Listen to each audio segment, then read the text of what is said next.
Good evening, and thank you. Thank you for those kind words. Thank you to the ambassador for inviting me here to celebrate Ukrainian-American partnership and your economic platform made in Ukraine. I am a big supporter of Ukraine. I believe um, that it is the battle of our times. It's an ideological battle. It's a battle between right and wrong, and I'm always delighted to be here. So thank you. Thank you for inviting me. The relationship between our country and the Ukraine is built on a foundation of shared values, mutual respect, and a commitment to democratic principles. Despite the aggression from Putin, Ukraine remains to this day a free, a sovereign, and an independent nation. Our bilateral relationship is not only about security and defense, it encompasses economic cooperation, energy security, cultural exchange, and technological collaboration, to name but a few. On the economic front, Ukraine, like its people, continues to defy the odds. Ukraine's GDP grew by 5% last year, and in this year, in 2024, it's on track for 3% growth this year. Ukraine is also undertaking important economic reforms. It's realigning its economic future, it's realigning its trade routes, it's realigning its business practices in order to foster a more transparent and competitive business environment that leverages the innovative talent of its people.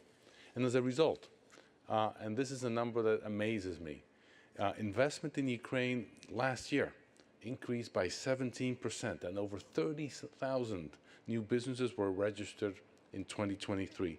That is more than 2021 levels. And half of these businesses, I'm glad to see, were founded by women. We commend Ukraine for the significant progress in its economic reform, and we will continue to support its continued efforts to attract investors and to boost growth. And of course, those of you here in the private sector is critical for this endeavor.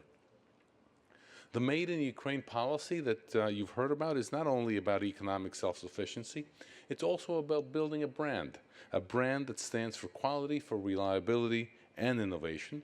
American businesses, American investors are increasingly looking at Ukraine as a promising market with a skilled workforce, a very skilled workforce, and a strategic location.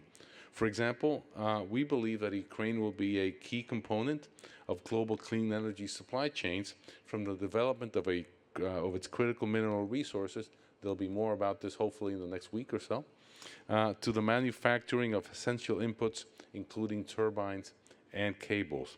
And U.S. companies are already expanding their footprint in Ukraine. Despite Russia's war, they are creating employment opportunities for Ukrainians, are contributing to government revenues, and they are sourcing local inputs. A couple of examples.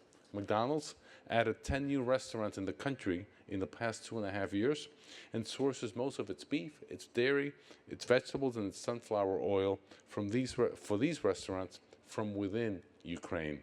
And Uber has doubled the cities that it covers since February of 2022, increasing women drivers and the overall number of women with driver's license and online banking access.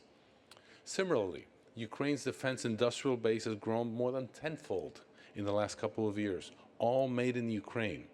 When the war ends, Ukraine will have one of the most modern, one of the most competitive defense industries in Europe, at the table to supply allies with NATO standard munitions and equipment. And U.S. companies have taken notice. Northrop Grumman and the Ukrainian Defense Ministry forged the first co-production deal for medium caliber munition produced in and for Ukraine on the margins of the July NATO summit. Boeing and Antonov have signed a new defense cooperation agreement. Amentum and the Ukrainian defense industry are establishing the first joint venture between an American and a Ukrainian defense company. We in the U.S. government have been working hand in glove with Ukraine in order to advance our economic partnership. For example, USAID, and I know a number of our colleagues are here, USAID has assisted over 23,000 small and medium enterprises to create or retain nearly 140,000 jobs, engaged more than 59,000 workers in development programs, or attracted or helped to secure almost $230 million in investment. We've coupled these investments with the development of business-enabled insurance products and the deployment of financing tools, including through our colleagues at the Development Finance Corporation. So, in closing, as we look to the future, I'm confident that our bilateral economic relationship is going to continue to flourish.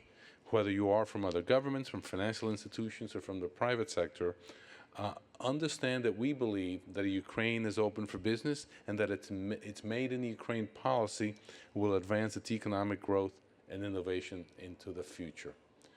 Thank you for inviting me, and I look forward to hearing the other speakers. Thank you.